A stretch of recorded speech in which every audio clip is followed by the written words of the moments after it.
Yan po yung sasakyan ng dating Pangulong Manuel L. Quezon. Ito po yung sasakyan niya. Yan po. Ang ganda oh. Tingnan niyo.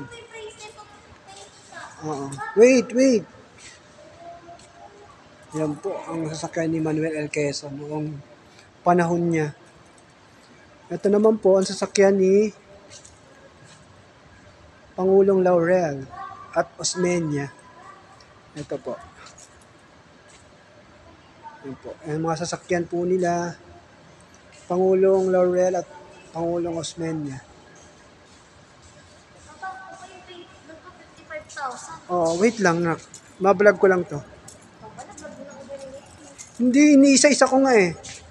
Ito ang sasakyan ni Manuel L. Roxas.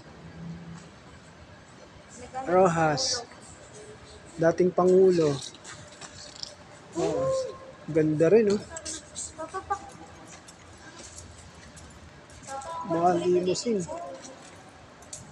Ito naman po ang dating sasakyan ni Presidente Quirino. Ayan po. Wow, ang ganda.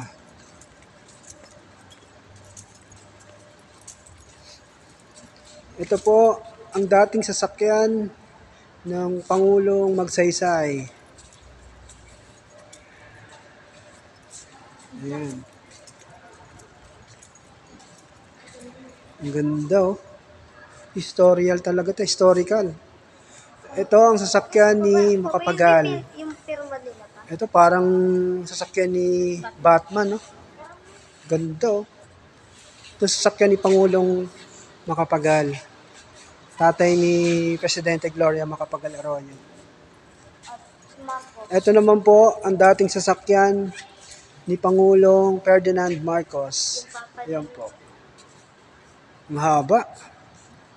Parang tatlong kotse, isa, dalawa. Ang tatay ni BBM, yan po yung dating sasakyan niya.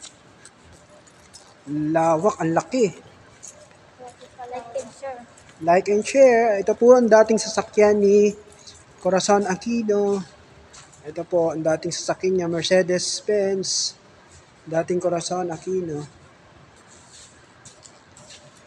Ito po ang sasakyan ni Pangulong Ramos. Fidel B. Ramos. Ito po ang dating sasakyan niya. Ramo. Matagal na ba yan pa? Oo. Ito po ang sasakyan ni Pangulong Erap Estrada. Yan po siya. Yan po yung sasakyan niya. Yan. Wait, last. Ito po ang sasakyan ni Pangulong Gloria Macapagal Arroyo. Ayan po. Ito po.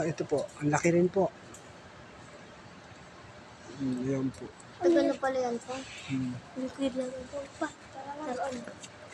Ito po ang sasakyan ng mga dating unang panahon na sasakyan. Mga Kastila po yata to. Hindi ko lang sure. Pero ang ganda po. Napakaganda. Parang kalesa siya. Parang jeep kalesa. Ayan po. Ayan po. Titingnan nyo po dito. Ayan po. Like and share. Like and share. Bye. Bye. Wait, dito na lang sa mga painting. Ito pa, hindi pa natin na ano itong sasakyan na ito eh. Ito po, sasakyan. Sakyang email ni First Lady Imelda Marcos. Ito po yung sasakyan niya. First Lady Imelda Marcos. Ayan. Ito po ang sasakyan ng jeep ng Magsaysay. Ayan po. Sakyan po ng jeep ng Magsaysay. Karawahay ni Apasible. Karawahay ni Apasible. Ayan po. Wala po yung kabayo. Yung kalesa na lang po.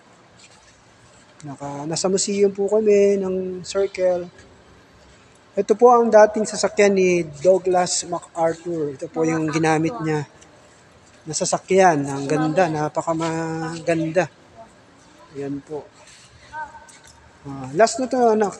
Yan po ang sasakyan ni Douglas MacArthur. Bye. Okay, bye. Like and share. Like and share. Bye. Bye. Sino mo?